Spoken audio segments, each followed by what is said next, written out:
Nesse vídeo eu quero te dar um conselho extremamente importante para quem investe em 2025. E veja, é tanta coisa acontecendo ao mesmo tempo que é natural que o investidor fique confuso. É fala do presidente Lula dizendo que o Banco Central vai baixar a Selic a qualquer momento. É a própria taxa de juros do nosso país chegando no maior patamar dos últimos 20 anos. Índice Bovespa batendo ali os 138 mil pontos, como nunca antes na história. E o Tesouro Direto que segue ali pagando seus IPCA mais 7 alguma coisa, com uma taxa muito alta. E o que me incomoda nisso tudo é que eu vejo muito investidor bom que acaba ficando confuso com essa história toda. E foi por isso que eu resolvi fazer esse vídeo aqui hoje. Primeiro, para mostrar qual é o erro mais comum dos investidores nesse momento. O que é que a maioria está fazendo e qual é o meu conselho mais sincero para quem investe em 2025 e para os próximos anos também. Bora pro vídeo.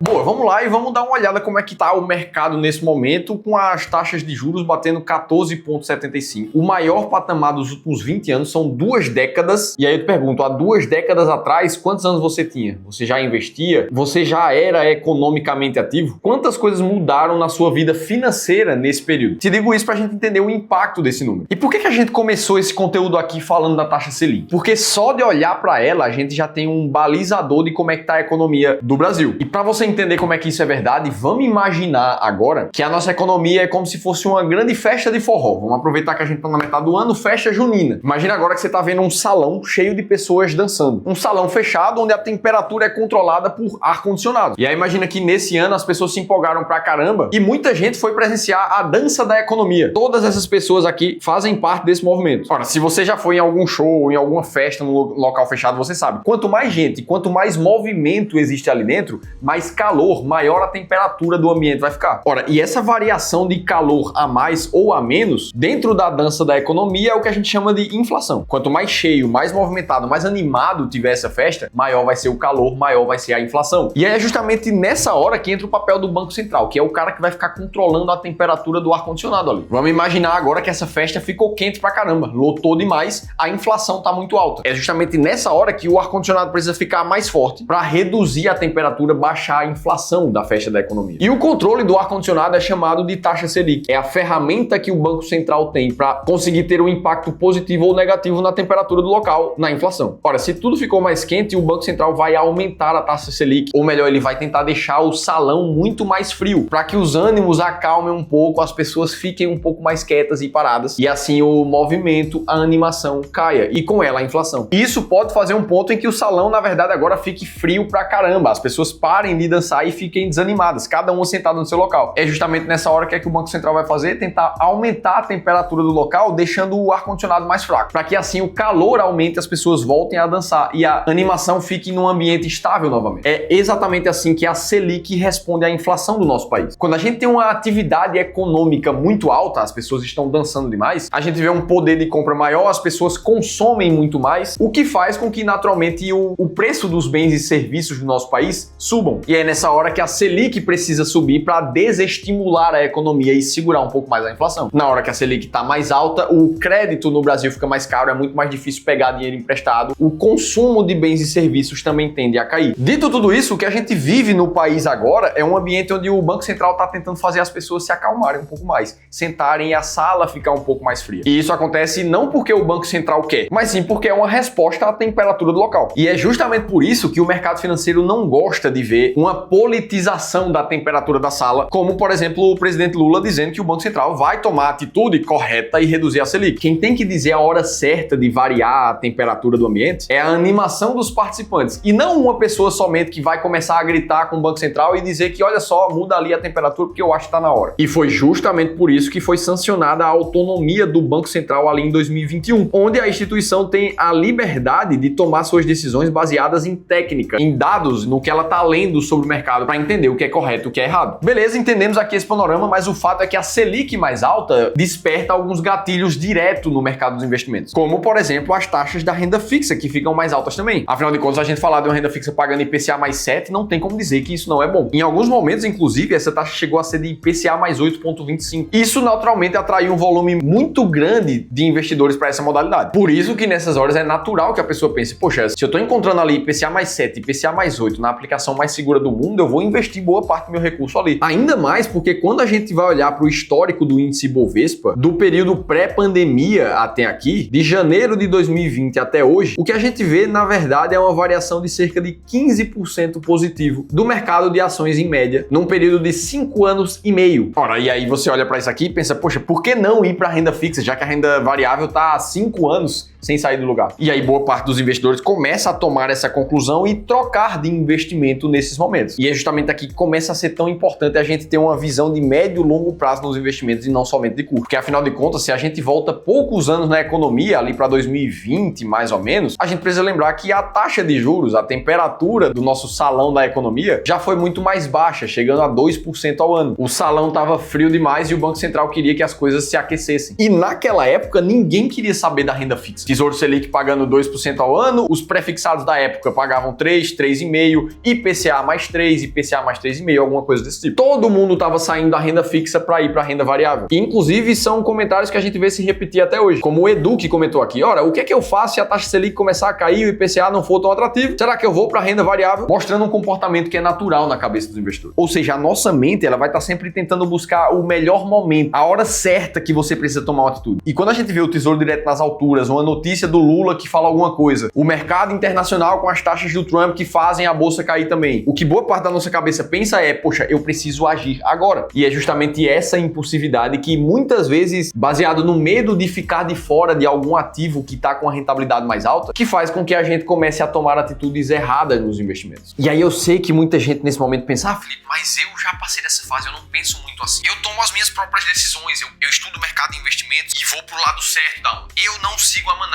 E é nessa hora que eu preciso ser bem sincero contigo e te dizer que sim, você vai ter vontade de fazer o que todo mundo tá fazendo. Todo mundo já fez isso alguma vez na vida. Eu mesmo já cometi esse erro lá no passado. Para quem tá no mercado já há alguns anos, deve lembrar da história da Localweb, uma empresa de tecnologia que fez seu IPO ali próximo ao ano de 2020 e entrou para a bolsa com uma estratégia muito forte de comprar outras empresas, ou seja, ter um crescimento inorgânico. Basta pesquisar ali no Google que você vai ver que realmente ela conseguiu fazer a aquisição de várias outras companhias para crescer cada vez mais rápido. E isso fez com que a Localweb, logo depois do seu IPO, tivesse uma rentabilidade muito alta, de quase 700% na bolsa. Foi justamente nessa hora que muitos investidores, eu incluso nessa história, acreditamos na estratégia da empresa e compramos aquele ativo depois de ele subir pra caramba, que ele chamou a atenção de muita gente. E tinha promessas de crescer ainda muito mais. Só que o que é que de fato aconteceu de lá pra cá? Os fundamentos da Localweb não demonstravam toda aquela narrativa positiva que ela tinha por trás e as ações chegaram a cair praticamente 90% nos 4 anos subsequentes. E veja, isso aconteceu naquela época quando eu já era profissional do mercado financeiro, eu já tinha uma estratégia de investimentos e graças a isso a porcentagem do meu capital direcionada para essa empresa foi pequena pra caramba. Mas ainda assim o viés de seguir a manada ele existe dentro de nós. Quer ver um outro exemplo muito claro disso? Quando a gente volta a alguns anos lá no mercado americano, na primeira década desse século, ou seja, entre 2000 e 2010, o mercado lá fora sofreu 2 grandes crises. Entre elas a bolha dos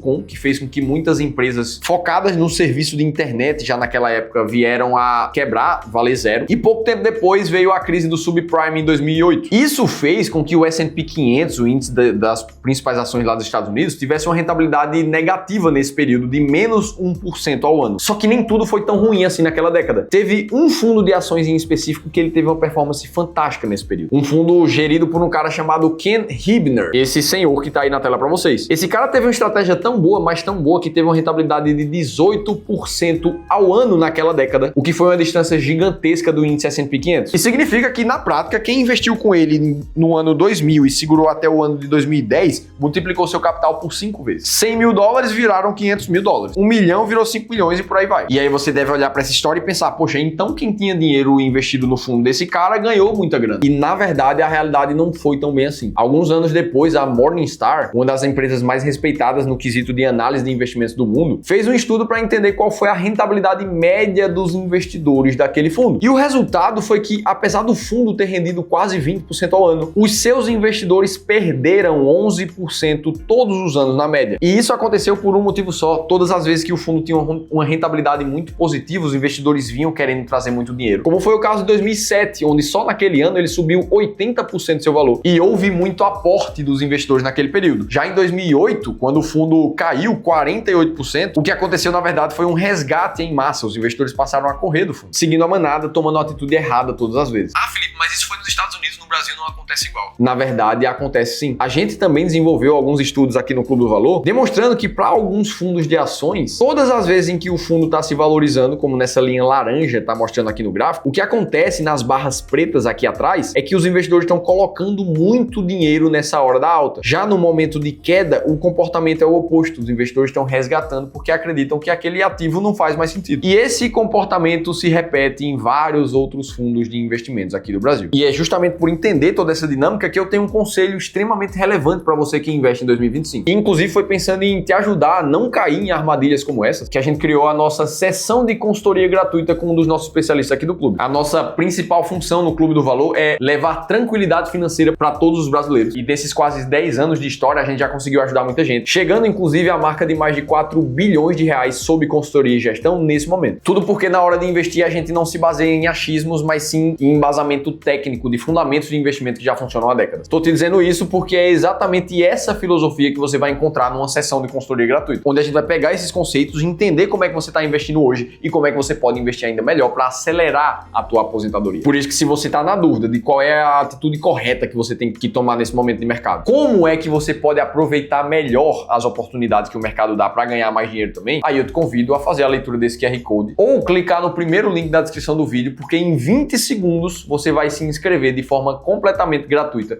na nossa sessão de consultoria gratuita. Dito tudo isso, qual é o meu conselho sincero para você? Seja frio e calculista na hora de tomar as suas atitudes de investimento. E eu quero te mostrar exatamente o que é que isso significa. Afinal de contas, no Brasil é muito fácil cair em cilada quando se fala em como multiplicar o seu dinheiro. E se não fosse assim, a gente não teria hoje mais de 23 milhões de pessoas apostando nas famosas bets aqui no Brasil. O que essas pessoas querem é simplesmente uma fórmula de ganhar dinheiro muito mais rápido. Inclusive, fazendo o volume das bets que começaram recentemente aqui no nosso país superar até mesmo o valor das grandes empresas que a gente tem aqui, como o Grupo Natura, o Carrefour e as lojas Renner. Inclusive, é isso que faz muita gente acreditar que ainda existe assessoria de investimentos gratuita, onde você vai contar com um profissional que não cobra nada para te ajudar a investir, como os profissionais da assessoria de investimentos, que normalmente vão te direcionar para produtos de investimento que nem sempre são melhor para você, mas na verdade são que dão mais comissão para ele, como profissional. Ah, Felipe, mas não é todo mundo que cai nesse viés de ganância, de querer ganhar dinheiro enquanto o mercado está subindo em alguma coisa, cair no efeito de manada. As pessoas mais inteligentes, que já estudaram muito mais, não caem nisso. E isso aqui também não é verdade. Eu não sei se você já ouviu a história de quando o Isaac Newton, físico famoso, responsável por boa parte do que a gente conhece como física mecânica hoje em dia, ele também foi um investidor que seguiu a manada. Alguns séculos atrás, o Newton descobriu que alguns amigos dele estavam ficando ricos com ações de uma empresa chamada South Sea Company. E o que ele fez foi comprar esses ativos enquanto todo mundo estava otimista, enquanto o preço continuava somente a subir. Ou seja, uma decisão completamente emocional e não racional. Até que os preços simplesmente despencaram e o Newton perdeu absolutamente todo o investimento que ele tinha colocado naquela ação. Não importa nível de intelecto. Se você é um ser humano, você também vai estar sujeito ao viés da manada. E é por isso que, infelizmente, todos esses contextos de mercado que eu te mostrei até aqui, a Selic mais alta, a assessoria gratuita, as formas de ganhar muito mais dinheiro, muito mais rápido, essas coisas forçam você a seguir a manada, a correr atrás da grande oportunidade, a procurar o melhor investimento para você no momento. Quando, na verdade, o que você deveria fazer é seguir uma estratégia que te force a fazer o contrário, a que você seja anticíclico, que você venda ativos quando todo mundo quer comprar e que você compre quando todo mundo quer vender. Foi exatamente com base em estratégias comprovadas como essas que a gente aqui no Clube do Valor conseguiu fazer o oposto do que o mercado faz. Lá no final de 2019 e começo de 2020, por exemplo, quando a bolsa, na verdade, só subia desde 2016 e todo mundo só queria falar de renda variável, fundos imobiliários e ações, o que a gente estava fazendo, na verdade, na carteira dos nossos clientes de gestão de investimentos, era vendendo esses ativos que só subiam. Não porque a gente queria, mas porque uma estratégia clara nos forçava a fazer isso. Até que pouco tempo depois, a gente viu uma queda muito forte por um evento pontual, que foi a pandemia do mercado, fazendo as ações chegarem a cair mais de 46%. E foi justamente naquele momento onde todo mundo estava muito mais cauteloso, esperando a economia começar a responder, os investimentos conceitos de maior segurança começaram a ser mais falados, que a nossa estratégia nos obrigou a vender muita renda fixa em março de 2020 para comprar pesado ações de fundos imobiliários, sem precisar se basear em achismos nem em previsão do futuro, muito menos em sorte. Tudo aqui foi baseado em um método muito claro. E é exatamente isso que a gente faz até hoje e que permite que, agindo na forma certa de investir, no longo prazo você encontre um portfólio de investimentos que tem uma rentabilidade muito acima do que o próprio Ibovespa e do próprio CDI e que principalmente te mostre claramente o que é que você deve comprar, o que é que você deve vender e quando fazer isso. Para você ter noção de como é que isso de fato funciona na prática, tudo começa com a montagem de uma estratégia de carteira de investimentos muito clara, onde você define muito diretamente a proporção de cada uma das classes de ativos que você quer na tua carteira, baseado no teu perfil de investidor. E depois disso, ao saber quantos por cento você quer, ora, basta o mercado começar a se movimentar para você ter clareza exata do que é que você tem que fazer. Se você queria ter, por exemplo, 25% em ações do Brasil, mas elas nesse momento caíram para 20%, porque o mercado despencou, ora, a tua estratégia vai mandar você comprar ações do Brasil naquele momento, enquanto elas estão mais baratas. E assim, ao manter a tua carteira balanceada, você aproveita muito melhor cada uma das oportunidades do mercado. E essa é a escolha correta dos investidores que conseguem separar a razão da emoção na hora de investir. E se você chegou até aqui, inclusive, eu quero te convidar para participar de uma aula gratuita, onde o Ramiro Gomes Ferreira, meu sócio e fundador do Clube do Valor, vai te mostrar as 3 alterações que você precisa fazer na tua carteira de investimentos para chegar até a dobrar o teu potencial de retorno, sem precisar correr riscos desnecessários. Essa aula vai acontecer já na próxima terça-feira, às 19 horas. Para você se inscrever, é só clicar no segundo link aqui da descrição do vídeo. Dito tudo isso, me conta o que é que você achou desse conteúdo. Se eu conseguir agregar valor para a tua vida, eu quero ouvir você nos comentários. E para que você continue assistindo o próximo vídeo aqui do canal, eu vou deixar um vídeo bem similar a esse. Eu vou estar te esperando no próximo conteúdo.